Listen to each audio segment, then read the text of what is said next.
For those of you who don't know me, I'm Saul Schiffman. I was president twice of the synagogue, and I was been taking care of the Torah scrolls for about 30 years.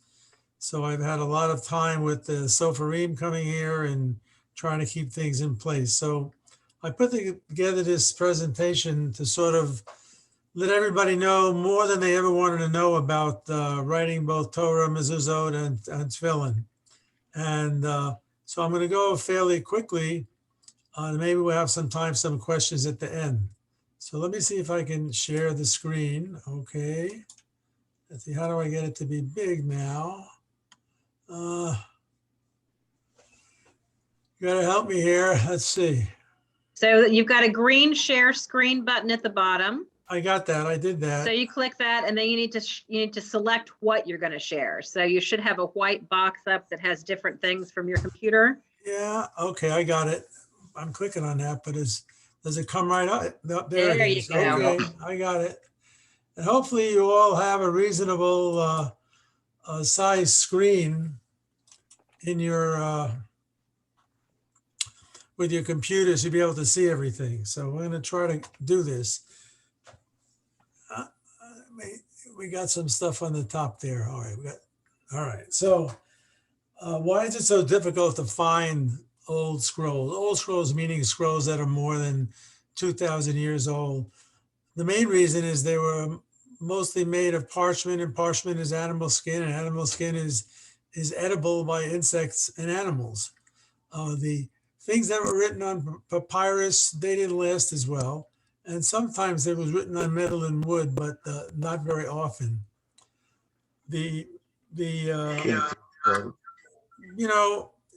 Chances are a lot of old scrolls, except the ones that were found in Qumran, although they were also not in great shape, were probably eaten or destroyed by insects and animals over time. They've been written the same way for almost 2,500 years. Some modifications, but I'll get into that. The ink is a water-based ink, and I'll tell you how they make it. And a few things that have been written on metal that have been found have been scratched into metal. And the ones that survived from Qumran, the ones that really survived, meaning large pieces of scroll, were ones that were actually sealed in containers in a very dry place. So there probably were no animals there very often, and maybe there weren't many insects either. Here's a sample of a Dead Sea Scroll. If you look bottom edge, that's probably not burned. That's probably been eaten by some insect. And if you see a lot of the Dead Sea Scrolls, you can look for them online. You'll see a lot of them. Most of the time, the edges have been what looks like to be chewed off. They did find something a number of years ago, in 1979, they found a small little, like an amulet, and in it was a folded up piece of silver metal that they were ultimately able to unfold, and they found out that actually it had some Hebrew letters that were, the priestly blessing was actually in that particular piece of metal. But other than that, it's very difficult. They don't really find very many other things. Now, what's the big mystery? It starts with a kosher animal skin. They use sheep, goat, bull, cow, or deer, over the years. And the way they clean it is obviously the animal has usually been eaten, probably. They save the skin. They put it on a stretcher and they soak it. And they soak it for a number of days until the fur gets a little softer, and then they start scraping it. They scrape it as much as they can to get all the hair off, and then they iron it so it'll be flat. And the best quality skins that are used are ones that are very thin. Not very many. None of the ones that we have are really very thin. They're a little bit thick. And so they're heavier, but this is the same method that's been used for many, many years. We actually have a few scrolls that were painted on the backside. They just make the scroll heavier. They don't really provide. Nobody knows why they actually did that. And as they scratch this and scrape this and flatten it out, they get a piece that looks here on the left. You may faintly see these vertical, horizontal lines and vertical lines. This rectangle here will be one section of a Torah page. And these lines have been just sort of like, I guess, not in size, but sort of imprinted on the parchment so that they don't go off the edge when they don't do the look ahead thing where you start to go on an angle. If you notice Torah scrolls, they're almost all straight. And if you look at the scroll, you notice there is a remnant of a faint line going through it. All right. It takes about between 62 and 80 skins to make one scroll. And they generally are around 140 feet long. So it's a lot of animals, actually. And how do they connect these things? Well, they use basically the same kind of thing they used to use when used to use catgut to make strings on violins and cello. This is the same thing, except it's from a kosher animal. It's been cut out, usually the sinuous part, and it's been flattened out and dried, and then basically woven into this ball of thread. It's a pretty heavy thread. So the whole thing is made out of basically animals. And the ink is an interesting thing because they use mostly oak galls. If you've ever seen an oak tree, it sometimes has these round things that it's sort of like a cancerous thing on somewhere on the trunk or on a limb, and it has a lot of tannic acid in it. So what they do is they take these galls, they smash them up into a powder, they mix it with some other substances, including the gum arabic for to be sticky ultimately, and they cook it for a long time, and ultimately it turns black, and they use that to write with. You can add water to dilute it a little bit. Most of the Sopharim today, at least the ones in the US, don't make their own ink. They buy it from another Sofer who happens to have a business making ink. They actually write the Torah with normally a bird feather, usually a turkey or goose, because if you slice the end off, you see a picture, if you slice the end, you can make a nice point, and also that'll hold ink because it's hollow. If you're writing a really small scroll, you're going to have to use the quill of some other smaller bird because this would probably be too big. Now, let's see if this works. If it doesn't work, I'll have to hope I don't screw things up. But there's a very specific way of writing every Hebrew letter with a quill pen. And you see these things are numbered 1, 2, 3, 4, 5. It's actually the way you're supposed to do it in a certain very specific way. So this Sofer in the UK has a website, and let's see if it may work, it may not work. There you go. And he created this, and he shows exactly how you have to write each letter. This is actually an Ashkenazi. Well, actually, it's not. It's a Sephardi. I'll tell you that in a minute. You can just some examples. Let me just get another more. So Saul, if you click the link, you are might possibly seeing it on your computer, but we're not seeing it on ours because you're not sharing that. Oh, great. All right. So it just takes you to a different thing.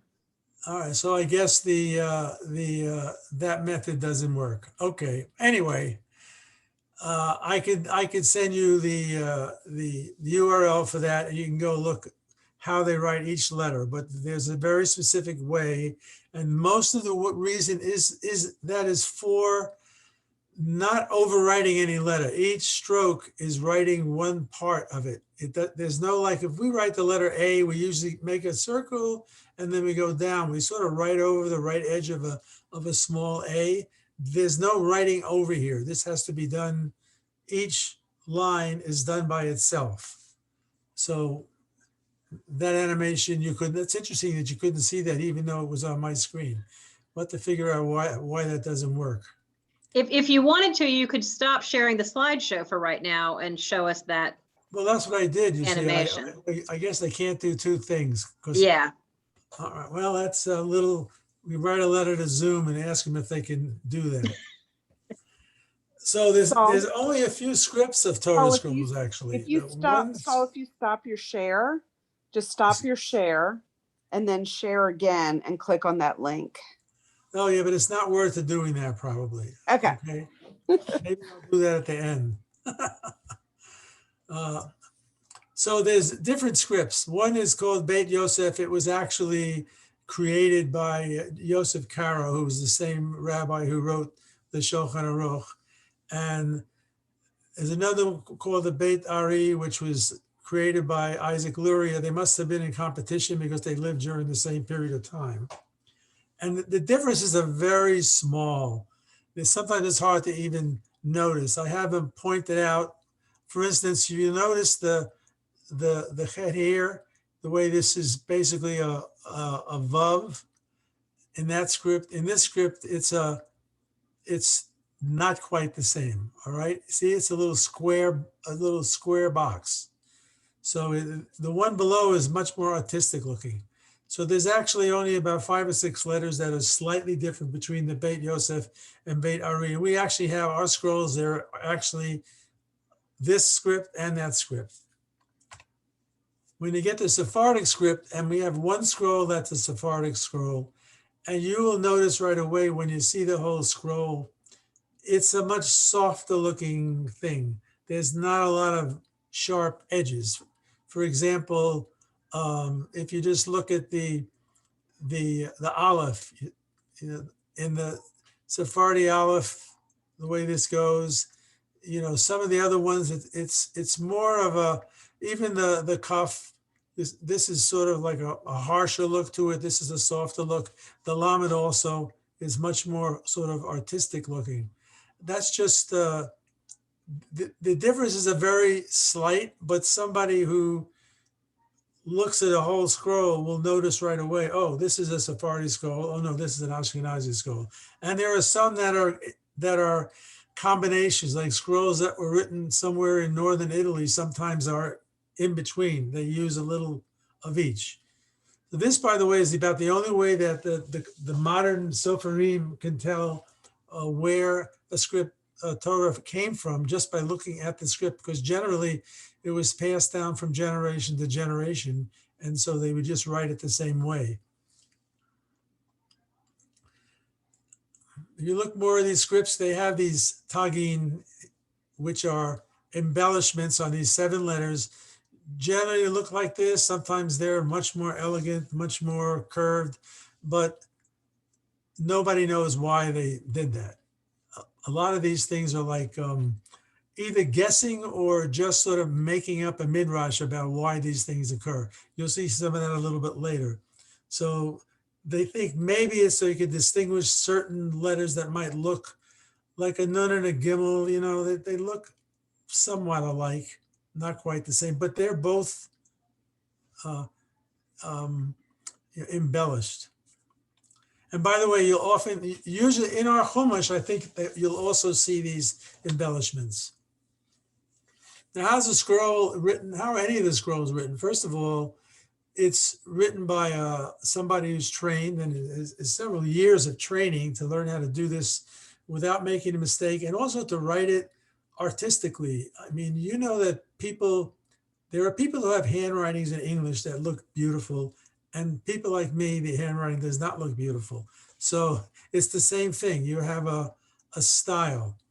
The sofer normally goes to the mikveh during the day and says a prayer about that he's going to write Torahs or mezuzah or tefillin that day.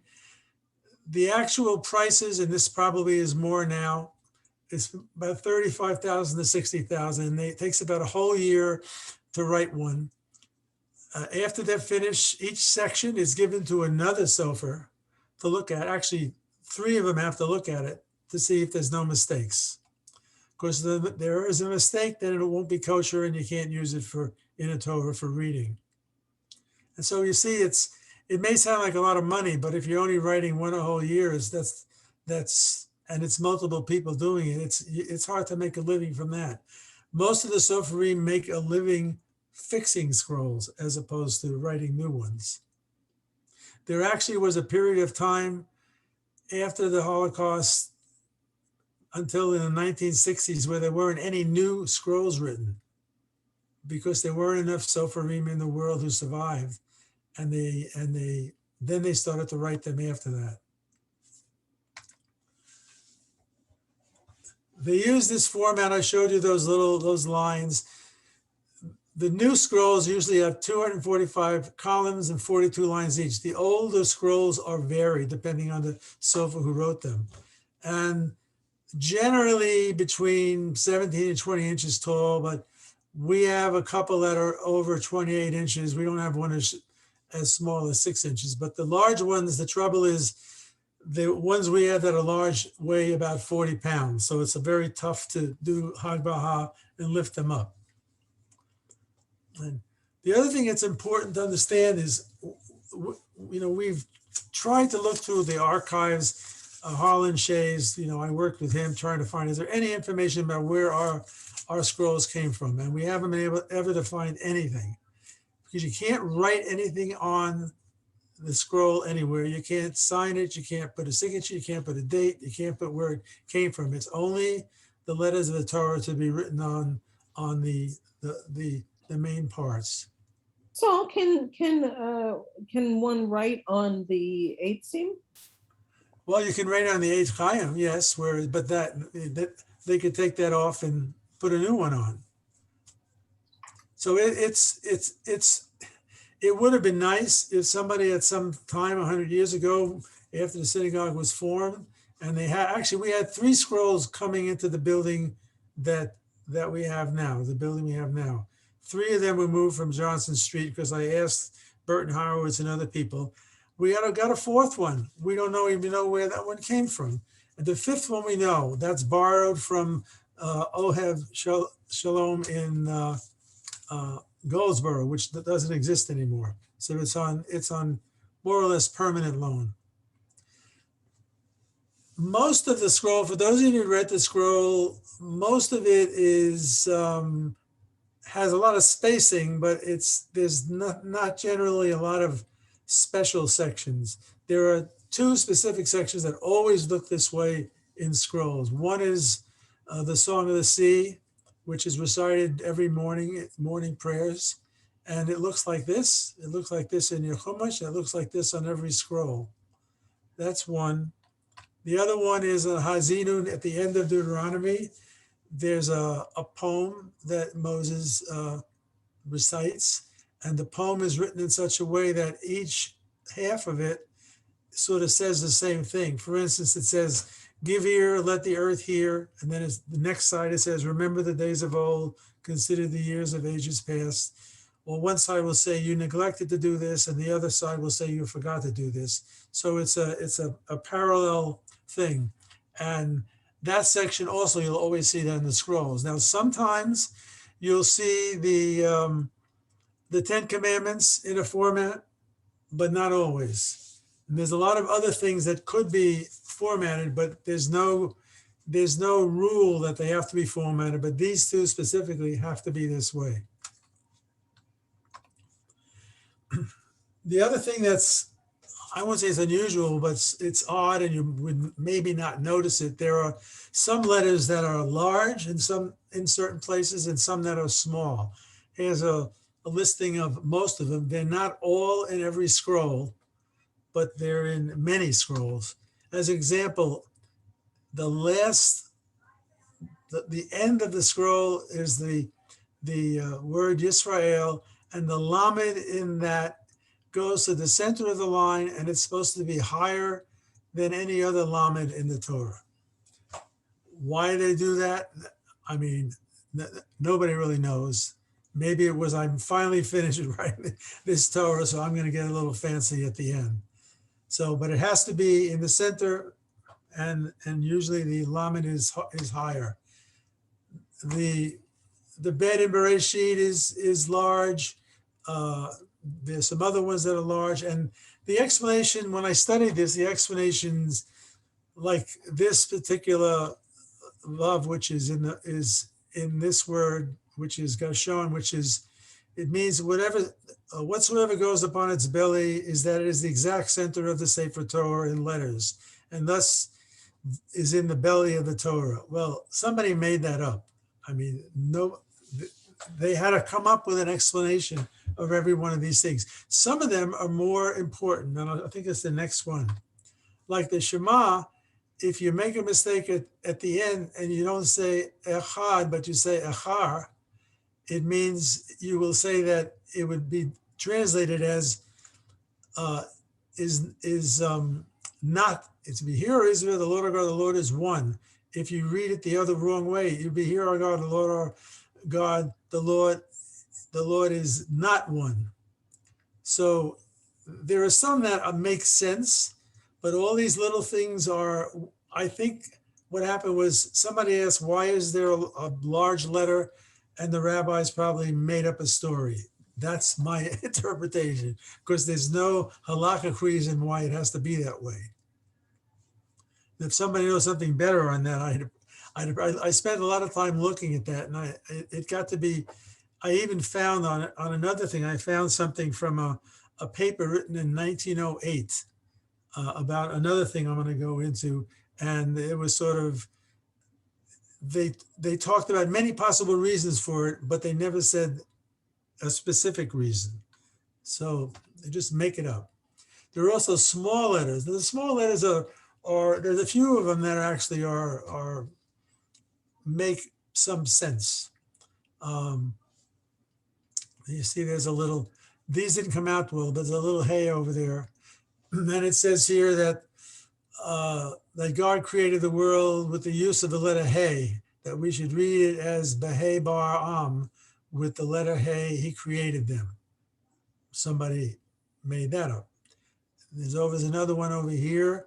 Oh, that has to do with Sarah and Abraham about being old and not having, being sad. That's why it's small. There's a couple of other ones here that there's one that, this one here is very interesting because this is at the beginning of, I think it's the beginning of Vayikra. There's an aleph that was made very small because when scrolls used to be written, they didn't have spaces. I know Kathy will attest to the fact that there's the one scroll, I think it's the one we got from Ohev Shalom, has some panels where there's almost no spaces, so you can't really see where words start or end. It's very hard to see. Not the whole scroll, it's part of it. And so it says here they wanted to make sure they had this separated, and they didn't want to make sure that this aleph got lost, so they made sure it stayed with the Vayikra. So that's the explanation of that. The little mem here is small because it's part of the word burning. All right, and there's another one, a teeny yud, being the smallest letter. It's difficult to detect that it's actually smaller than the other letters. But when you go through a whole scroll and you look at these specific places, it's obvious. But when you're just reading normally, you don't notice it. Other than the Shema, which it stands out pretty much, but you don't really see it. There's another one here. Explanation, a little mem there, that the whole mem, 40 years they were in the desert and the Israelites were rebellious. And finally, there's another small and unusual yud. So trying to find out, and of course the Soferim they're copying from one scroll to a new one. So they don't ask questions about why something is big or small, they just do it. So if you ask a Sofer why it's that way, they may make up their own story. Now this is an odd one that is the one where I found that paper from 1908. There are 10 places in the Sofer, mostly in the Ashkenazic ones, but and there's no halakhic reason for this. They have little dots above some of the letters. These are the very specific places on 15 words. Supposedly it's an ancient tradition because they found it in some of the older scrolls that are 2,000 years old. And there's various theories about it. And when I read up on it, I found out that, you can make up any story you want. There doesn't seem to any definitive reason. They don't seem to have any purpose also. They're not purpose for the melody, and there's not purpose for meaning. So nobody knows. This is what they look like. They look like sometimes there's like a little dot above one letter. Sometimes, like in this case, it's three of them. There's one which is where actually there's the last one. There's like 6 or 7. And by the way, this also was in the Chumash. Here there's 5, and I think the longest one over here in Deuteronomy, there's I think 10. It just, there's actually 3 words together, and there's a dot above many of the letters. So if someone wants to do some research, maybe you could find a reason, but I just found that you sort of make up a story about why they should have a dot. It's sort of like fake news. You just make up a story and get everybody to agree. There's one section in the Torah where the letter Nun is inverted, and it's bracketing text. And this one, there's actually a lot of discussion. Some say that this is out of place in the Torah. This particular text is not in the right, it's not contextually in place. And some said, well, maybe there should be its own book, or that maybe it should be moved somewhere else, but it never got moved. It's still there. This section is there.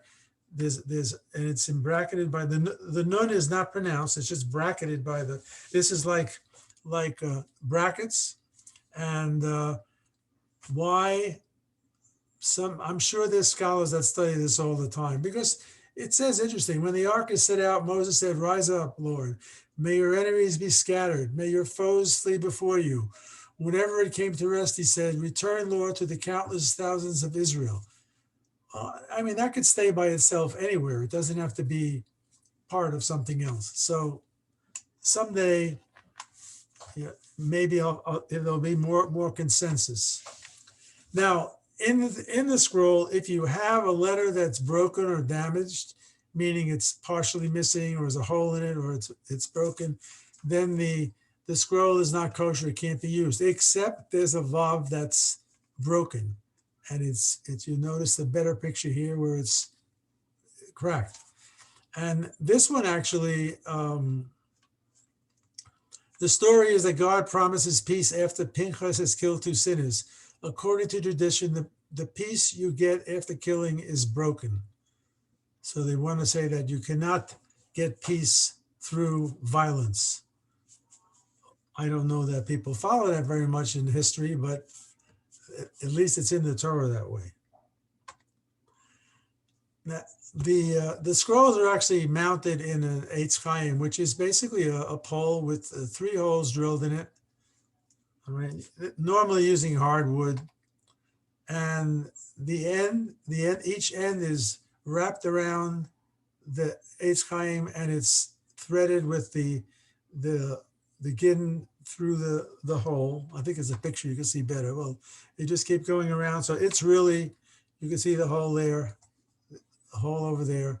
You can see really tight. It won't, this generally part does not usually get damaged or break, because first of all, you're not at the beginning and the end that often. And it's pretty solid. The actual individual sections are sewn together by overlapping them together. They're overlapped like that, like you take your hand and you connect them together, and then sewn through the overlap. And so these, once they're sewn well, they don't come apart.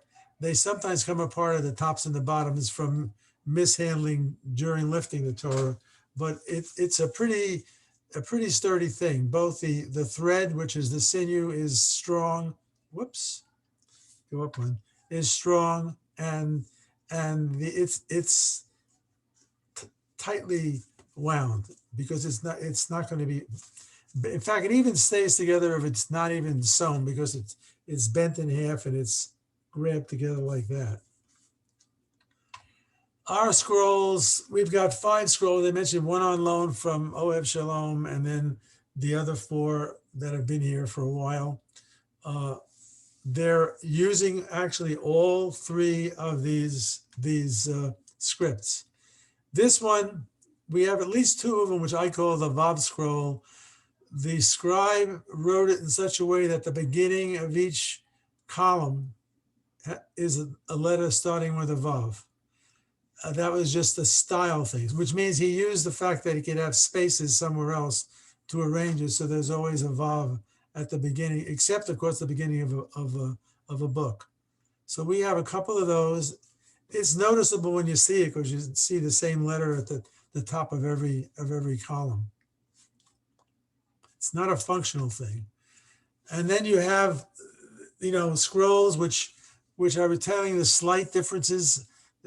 Sometimes the differences are so slight that if you're not looking, you don't really notice. But when you see the whole thing together, if you put them side by side, you would notice, oh, this one has, I don't know if you see those 2 little square blocks. Can you see my pointer? Yeah. This is like written as little square blocks, whereas another script will have it as written as sort of like a resh, be rounded. So it's that subtle, that's subtlety, but it's a style, and that's the way one particular sofa might write it, another write it. This one is actually the scroll we have from Ohev Shalom is also a Vav scroll, but it makes use of lots of unusual spacing, lots of stretched out letters, which could sometimes is disconcerting when you're reading the Torah scroll and you see these, you're not quite sure what letter it is because it's stretched out so much. And this is just, again, a style thing. It's not a halakhic thing. And for those who read Torah a lot, you'll notice that, things start and stop on the scroll where sentences start and stop, you usually can't even tell, except maybe over here at the end. And this is a close-up of that particular script. And this particular sofer, you'll notice his embellishment is simply look like eyelashes. I mean, they don't have a top on them. They're beautiful, just flourishes that go up. If you'll notice, it's just like grass growing out of the top of a letter. The other thing about this particular sofer, I'm trying to find a spot here. It's harder to see, but there's certain times where they write letters like this letter in the mem. Sometimes they write it so thin that it's you have to worry about whether it's going to wear out. But it's okay. And this is the Sephardi scroll. If you look at this, just look at it and look at this one. This is harsher looking than this one. When you see the whole thing, you'll see that there's a lot of things. The lameds are different. The cuffs are different. It's a very softer looking thing. Even the shins have a sort of not a pointy bottom. It's like a flat bottom. So Saul, is that the tall one? Is that the one with the really wide columns that we're using right now? Number yeah, 4? it might be. I always get it mixed up. I have to look at them to see. But you'll notice when you're reading it that it looks different. Especially if you look at this word, which hachlacha, that looks like, you see the cuff and the lamed and the cuff. It's a very sort of like sinewy type writing. And there's a little close-up of that. It's just different. The Sephardic ones, the shin always is a flat bottom as opposed to a point. The aleph is a strange, let me find an aleph. I'm trying a good one there. The aleph has a little thing that goes out that way, and some of the alephs on the other scripts goes this way. So you will notice it when you see it.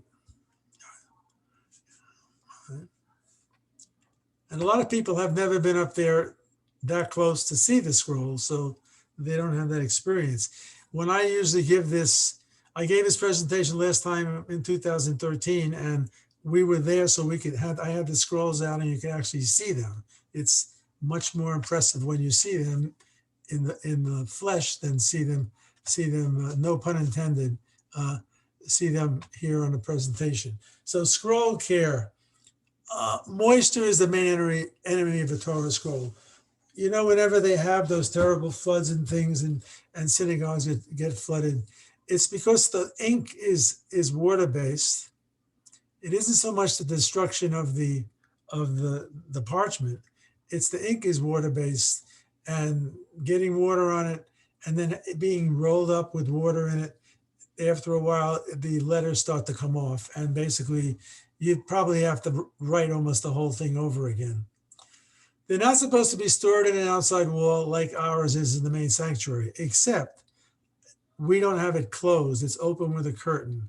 So that's sort of a compromise. Most arks, most Aron Kodeshes in synagogues have a fake wall in the and they have a space between the ark and the wall. So it's like a container, but it's not physically touching the outside wall, mostly for temperature and also maybe humidity. It really has to be used regularly. If you leave it sitting, not moving for a long time, letters can sometimes get off on the back side where it's rolled up. So what I did was I instructed our, as we call them, the holy rollers, Kathy, Linda, who else rolled, Kathy? I don't remember. I told them during COVID, it was mostly me and Sharon. Okay. So I told them during COVID, go through the motions as if we were going to read the Torah every week and every holiday. So we would keep rolling them so that we don't just have them sitting, not turned. And I know that Kathy was using one or more of the ones in the chapel for other, to study. So you're not supposed to store them in a closed room or cabinet, but by the way, every synagogue has them stored in a closed room in a cabinet. So I don't know why they ever put that in there. And of course, they shouldn't be. You probably should have a place where scrolls might be. You might want to consider having some insect killing protection at some point in time. I don't know how you're going to do that, but we don't have animals. But I mean, if a mouse gets in there, mice will eat anything. I found that out when I lived in my house. They'll eat anything. So anything that's you don't think is food, they'll even chew paper. So it's the biggest problem. Now, for those of you, parchment is if you've ever felt parchment, it's basically pretty stiff, and it's it has a sort of a hard surface. When the letters are written on a Torah scroll or a mezuzah or a tefillin or a Megillah, the ink doesn't actually penetrate into the parchment.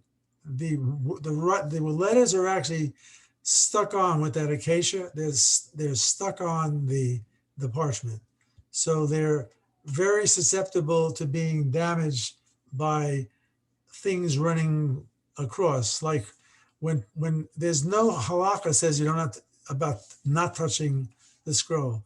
However, some people who read Torah, instead of having the yad is supposed to be hovering over the words. You're not supposed to be dragging the yad across the words. Some people do that, and ultimately it's going to drag a line and it's going to chip off a letter. It's going to happen. Our biggest problem, which we did solve I don't know how many years ago, maybe you remember, Kathy, we used to have B'nai Mitzvah, and the families would come and say, oh, we're going to have so-and-so is going to lift the Torah. Oh, yeah, they've lifted it before. Well, that wasn't true. And we had many almost disasters. And so we now pretty much have a number of people in the synagogue, hopefully they're there, who know how to properly lift the scroll, and we use them all the time. We probably need a few more who can do that. There's a specific way to do it. And if you think you're going to muscle it unless you really got really strong forearms. It's pretty hard to muscle some of those scrolls and get them to stand up. So the situation there would be tearing the parchment on the writing, or even tearing it apart where it's sewn. It would have to be re-sewn. So it's not, it's pretty sturdy and they last a long time, but they could be damaged.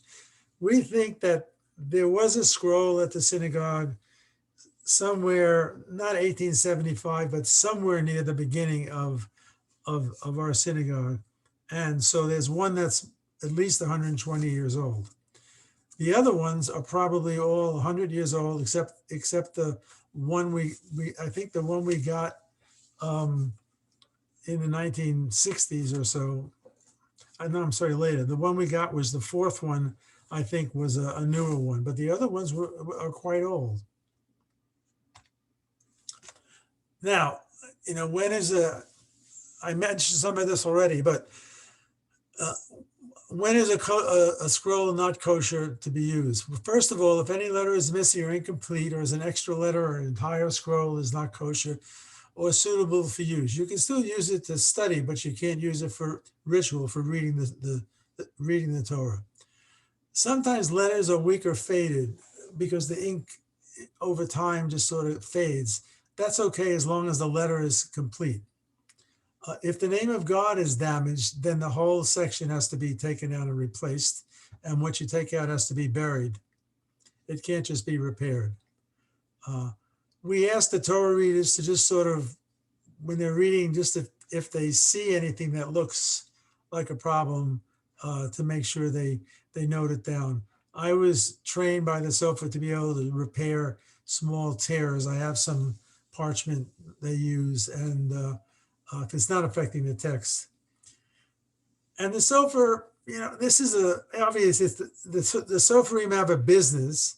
How often should they come to inspect the scrolls? I don't know. I think every 2 to 3 years.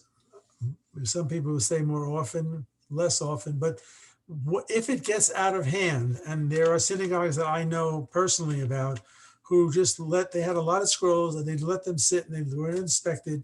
And when they finally wanted to use them, they really had a big problem, because it takes about close to $4,000 to bring up the Sofer here and have them go through all the scrolls to see if there's any problems and to fix the ones they can fix that are not too complicated. We don't send our scrolls to be worked on anywhere because of a bad experience we had a little more than 25 years ago, where the rabbi at that time decided he would take advantage of an offer of some people in New York who were putting a fixative on the scroll that once you spray it, you'll never have to have it, never have a problem ever. Well, for those of you who've seen the scrolls, we have the one that is very yellow in parts is the one that was sprayed. So they didn't damage, technically they didn't damage the writing, but they sure damaged the way the scroll looks. And it's not, I would say, what is it, Kathy? 10% maybe? It's got quite a bit of discoloration. I mean, yeah. I would say maybe more than 10%. In other words, it's yellow instead of white because it is fixative that was sprayed on it. So we don't let, and also about 30 years ago when I started helping with these Torah scrolls, there was a scam that was going on up north where you send your scroll to be repaired or restored, and they send you back an inferior one, and then they sell the good one to make money. And so we don't send it out. We don't even, most synagogues don't even let other synagogues borrow their scrolls. Other texts, you know what tefillin are, and they are amazing things the way they're made and the way they're able to make them in the past. Basically, they have the Shema in there and several other parts of the Torah. And they're in two parts. Either the one that goes on the head has 4 scrolls, four scrolls here, and the ones that go on the arm has one long one of the same writing. And it's folded up very, very tightly, as you'll see. The really good tefillin that are $1,000 are made out of basically each set one is made out of one piece of leather. And the leather is as you see here, is bent and made so there's four compartments in one and one compartment in the other. And then there's the scrolls that are, folded up, wrapped up and then put in. So it's not they're still, I think they're still pretty much made by hand. Maybe parts of it might be made by machine, but they have to make those slots and they have to put that in and then they have to sew it and seal it. I happen to use my father's tefillin, which were somehow maintained intact. And the only thing I had to do was replace the straps, who over the years, they sort of wore out. A mezuzah, a lot of people don't know that the mezuzah is just the text that's on the doorpost. The container has nothing to do with the mezuzah, but we call the whole thing the mezuzah, just to make it convenient. How they used to affix these, I'm not quite sure before they had all these little containers. It's supposed to be in a certain way. It turns out the Ashkenazi slanted one way, and then I guess Hillel said they wanted it to be vertical. So you'll see some vertical and some on an angle. And the container for the mezuzah could be made of almost anything. Obviously, I don't think you want to make it out of pig skin, but it's made of metal, wood, glass, whatever. And it's written just like a Torah. And it has to be written exactly like the Torahs are written. The letters have to be exact, and there can't be any errors for it to be kosher. And the ones that they sell that have printed parchment, that are not handwritten, are not kosher. You can buy a mezuzah that is basically it's a copy of the text that looks like this. That's not been handwritten. You notice if you talk about the large letters, here's the Shema. You see it's pretty obvious in the mezuzah text. And translation, you don't need this. You're not going to read anyway. Now, in the book of Esther, in the Megillah, God's name does not appear in the whole book. So maybe it was intentional, which means the Sopharim usually write Megillah as their first project, because if they make a mistake, they're not destroying the whole thing. They just have to go back and they can correct it. So just to let you know that it doesn't mean that the Megillah is less or more expensive. Of course, it's much smaller than a Torah scroll, but it's a great learning thing for the Sopharim. There's a couple of Megillah. They always look nicely. And then some people like to play things like how many words are in each book, how many letters are in each book. These are the numerology people who try to figure that out. All right. Questions? Saul, actually, if I can take just a minute, Sue Finkel let me know. Apparently, we have some docents with us tonight from the North Carolina Museum of Art. So first, thank you for joining us. And secondly, if any of the folks who are at the museum have particular questions or insight, things that you've learned in your studies, we'd love to hear from you. So just, a welcome to that particular group. And other than that, if you want to put, I think it's a small enough group, people can kind of unmute and ask questions, or you can put something in a chat and I can kind of pass it along. Saul, do you want to stop sharing your screen so we can kind of see each other as a group? There we go.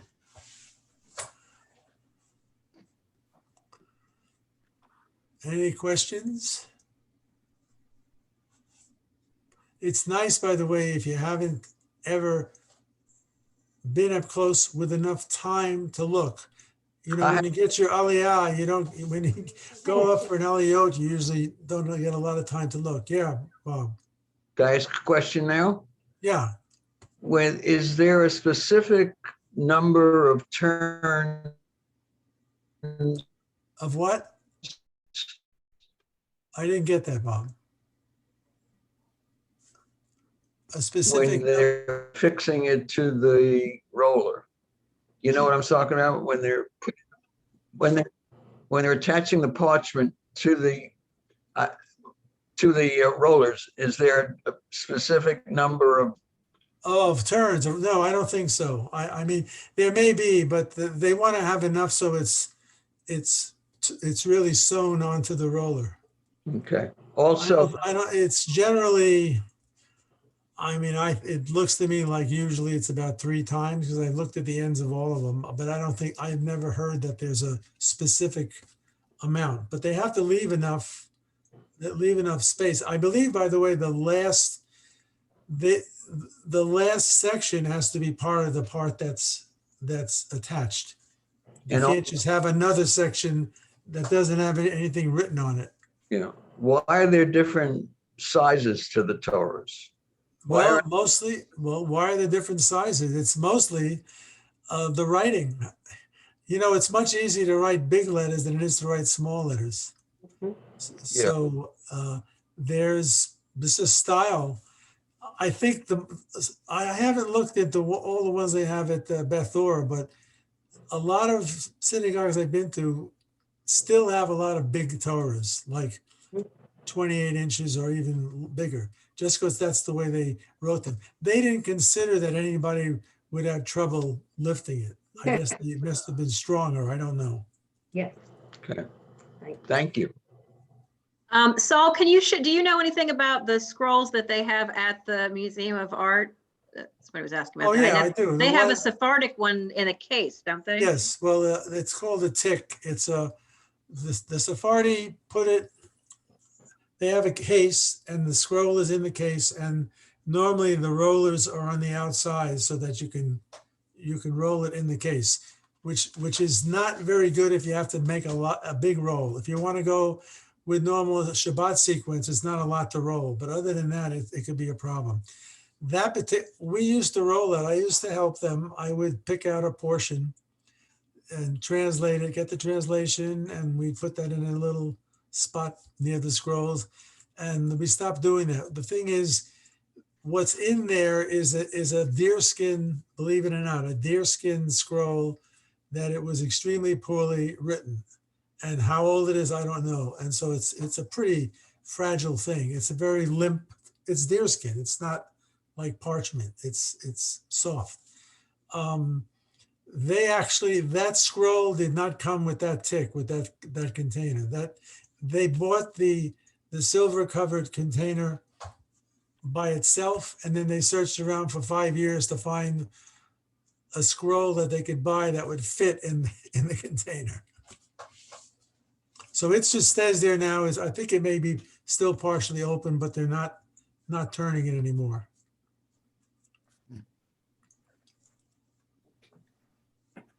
Go ahead.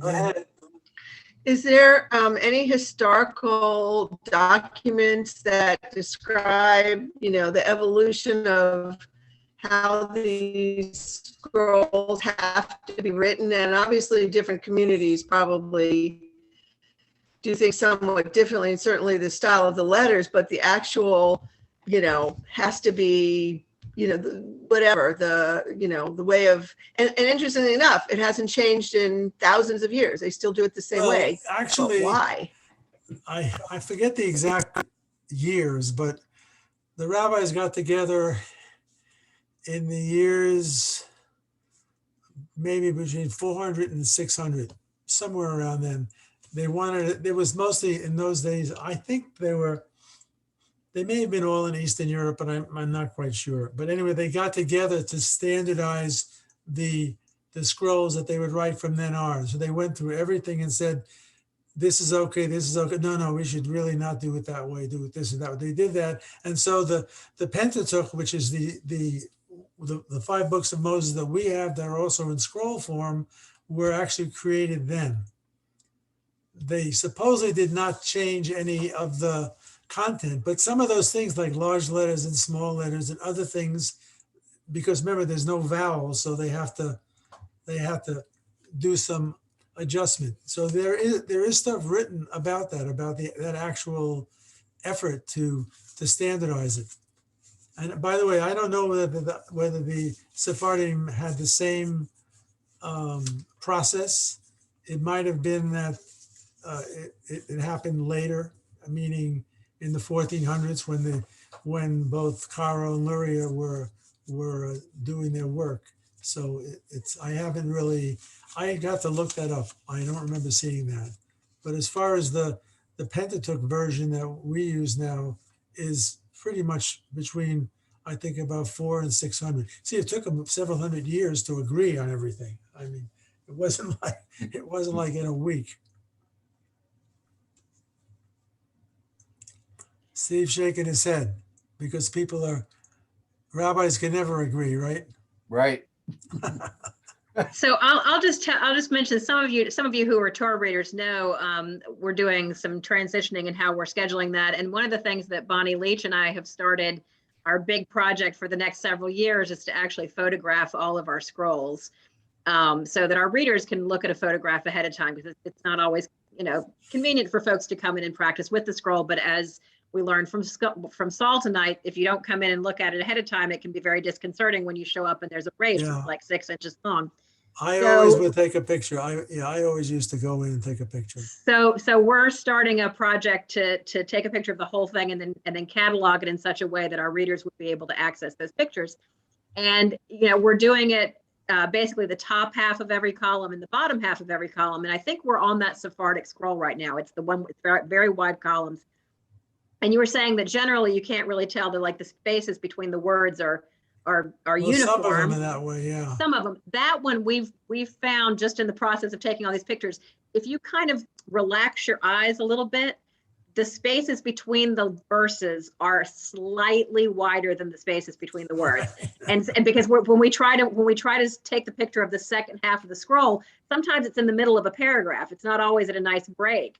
And so we kind of go, okay, that space is bigger. And 9 times out of 10, that is a verse. But you have to, it's like those pictures that were really popular in the 80s, where in order to see the other thing behind the picture, you had to relax your eyes. And that's how this Torah scroll is. It's been quite fascinating, actually, spending time in there. And I mean, I would say that, when I was reading Torah a lot, I really had to go in and take a picture of the portion, because it didn't look like either the Tikkun or the Chumash. It was not ever that way. And there were always some words that were very, if you read the book of Numbers, you go crazy because it's mostly names.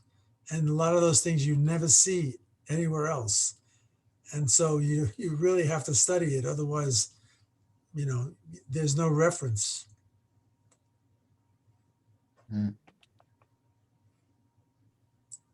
Any more questions? So someday we'll be able to be in the synagogue and unroll the scroll a little bit and have people really look at it close up and realize, you will realize when you see the 5 we have, which ones are artistic and which ones are journeymen, I will call them. When I say artistic, is they are written, you could almost see you could feel and see the Sofer writing it by looking at the letters.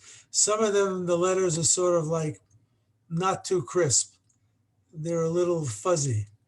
And so that it could have been the skill of the Sofer, or it could have been the style that they used. But when you see the whole thing, it really stands out. I'd like to add something about the ark. When you mentioned don't put the scroll near a wall, this was a concern when the building was built. And you'll notice that the back is glass, but it's glass bricks that are about 4 inches thick and are air inside it, so they're reasonably insulated and pretty much impervious to moisture. But the worry was that UV could go through them a little. So there's a UV resistant plastic sheet on the outside. just to minimize the effect of sunlight on them. So I'll So, tell you, it does get quite warm when the sun is in the right spot during the year in that inside, but it's open, so it's okay. We haven't seemed to have had any problems because of that. I'll put it that way to you. well, it's only been 40 years. I know, but, well, there should have been a problem by now. We are right. That's right. I might worry if the air conditioning was down for an extended period of time. Well, you know, as long as you don't get moisture in there, because what happens, the reason why I told Kathy and Linda to keep rolling is because just rolling them gets more air in a different spot. Because when you have them closed, they're pretty tight. There's not a lot of air in between. And so the reason for rolling them all the time is to get air in there. So if there is any moisture, maybe it'll dry out. During a couple of the severe hurricanes we had in the past, the scrolls were actually all taken out of the ark and stored inside the building. Yeah.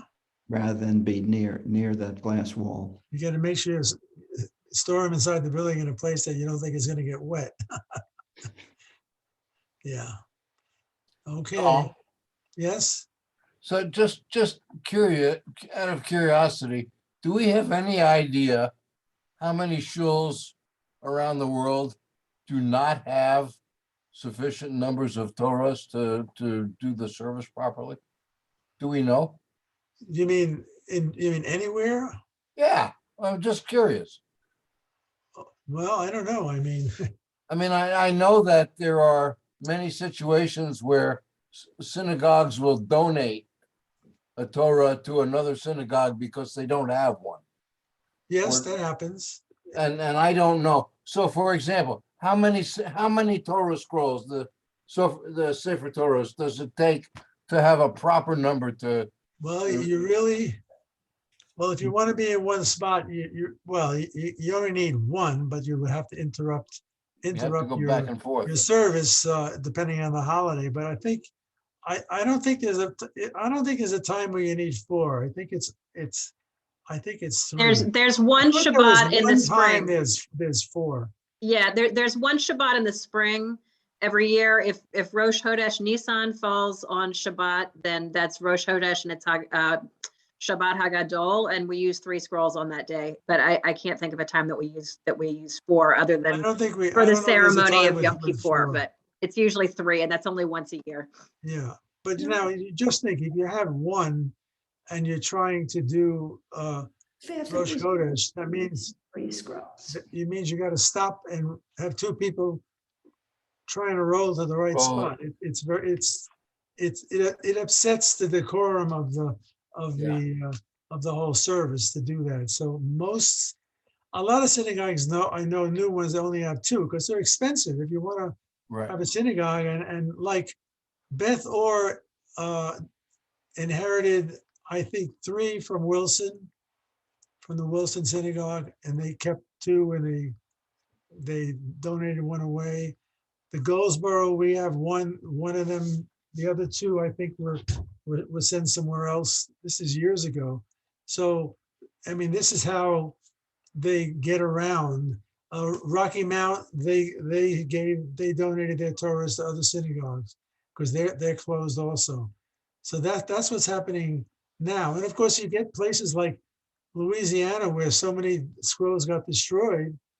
I mean, they're going to have to wait to get a new one, or maybe if they're lucky, they can get one donated from another synagogue. I know one synagogue that has 14 scrolls, and a lot of them are in terrible condition because they only used 3 of them. And the other one's been sitting in the ark for like 30 years, which is bad. I mean, you want to have them, you really would like to have them used somewhere and not just sitting in storage, so to speak. The one we got from Goldsboro was actually in storage for 15 years before they donated it. They let us borrow it. I've It got, cost him, he paid about $3,000 to have it restored. I've The got a, restoration is very expensive because it's 100% manual labor. And they're going over every single panel looking for problems. And it's not, if you see the scroll, we have the 6th scroll that we're not fixing now that was just donated because I saw the damage of it. It's severely damaged. It looks like moisture damage from who knows how many years ago. And it has several panels that have to be replaced. And that's expensive. I have a vague memory that Torah 4, scroll 4, 15 so years ago, that we got it from a shul in Poland, that it was left over from World War II and was brought over, and that there was some sort of cooperation with Beth Or when people from their synagogue and ours went over to Poland and brought that scroll back. Yeah, I believe I remember that. Yeah. Yeah. Hmm. But most of, I mean, the synagogues that have gone out have closed in North Carolina. The ones that I know of all found places for their scrolls. They're generally not sitting in somebody's basement or attic. Wow. Unless they're being bought up by the Museum of the Bible. Well, yeah, that's true. That's a possibility. Yeah. Wow. All right. Well, thanks, everybody. Rick, do you want to say anything on behalf of the Ritual Committee? I just want to thank Saul and for what he did today and what he's done for years and years and years and years. And he's one of the most heartfelt people I've met. He adores the Torah, and not just as a document that you read, but as a document that is an object in addition. So thank you, Saul. You're an incredible All right. person. You're welcome. I also thank Kathy for over the years as a team. She's the observer, finding things that are problems. Luckily, we haven't had a lot of problems, but if we can keep people from dragging the yacht over the letters, that would help a lot, because that's you get a lot of wear. It doesn't take a lot, by the way, to damage a letter. It really doesn't. Okay, I thank you guys. Sorry for not getting started on time. I don't know what I was doing or you were doing or somebody was doing. Thank you, It's all Saul. good. It's great to see everybody. Thanks for coming. Okay, take Thank care. you. Hi. Bye. Bye. Thank you.